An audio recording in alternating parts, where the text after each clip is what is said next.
एक ऐसा दिव्यास्त्र जिसके लिए कर्ण योग्य ही नहीं थे, लेकिन फिर भी उन्होंने वो दिव्यास्त्र का संधान करना चाहा। और तभी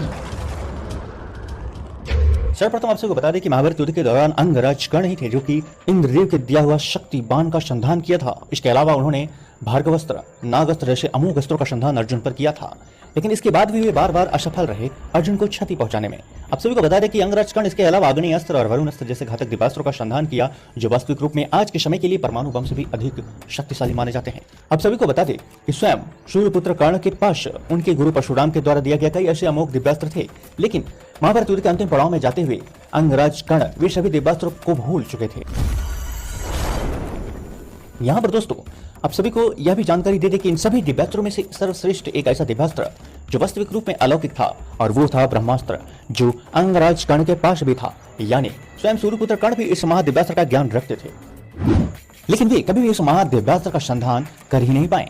यहाँ पर क्योंकि पूर्व में दिग्विजय यात्रा के दौरान अंगराज कर्ण ब्रह्मास्त्र का संधान करना उचित नहीं समझे, और महाभारत युद्ध के समय वे इस महाअस्त्र का संधान कर ही नहीं पाए। अब यहाँ पर सवाल यह उत्पन्न होता है कि आखिर क्यों स्वयं पितामह भीष्म, गुरु द्रोण, अश्वत्थामा, अर्जुन जैसे महारथियों के पास यह ब्रह्मास्त्र था और वे इस ब्रह्मास्त्र का संधान कर सकते थे, लेकिन केवल अंगराज कर्ण इस ब्रह्मास्त्र का संधान करने से वंचित रह गए?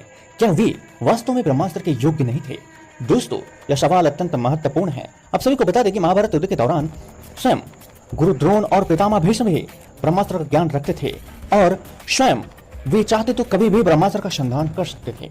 यहाँ तक कि गुरु द्रोण का पुत्र अश्वत्थामा ने तो नारायण अस्त्र जैसे अमोघ अस्त्र का संधान किया भी था, लेकिन इसके पश्चात सवाल यह उत्पन्न होता है कि आखिर अंगराज कर्ण को ही ऐसा श्राप क्यों मिला कि वो अपने अमोघ अस्त्र दिव्यास्त्र को भूल जाए या फिर ब्रह्मास्त्र का संधान नहीं कर पाए। आप सभी को बता दें कि वही दूसरी ओर अंगराज कर्ण भले ही महादानी थे और एक श्रेष्ठ बुद्धि वाले महारथी थे, लेकिन फिर भी वे अपने मित्र दुर्योधन के साथ पाप कर्मों के भागीदार भी थे। आप सभी को बता दें कि यह आवश्यक था कि अंगराज कर्ण सभी दिव्यास्त्र को भूल जाए, क्योंकि अगर वो अपने सभी दिव्यास्त्र को ज्ञात रखते या ध्यान में रखते तो निश्चित रूप से ब्रह्मास्त्र का संधान भी अर्जुन की ओर करते, जिससे कि इस महाभारत युद्ध के परिणाम में एक अत्यंत प्रभावित परिवर्तन होता। यानी यूं कहा जाए तो धर्म की विजय में बाधा उत्पन्न होती।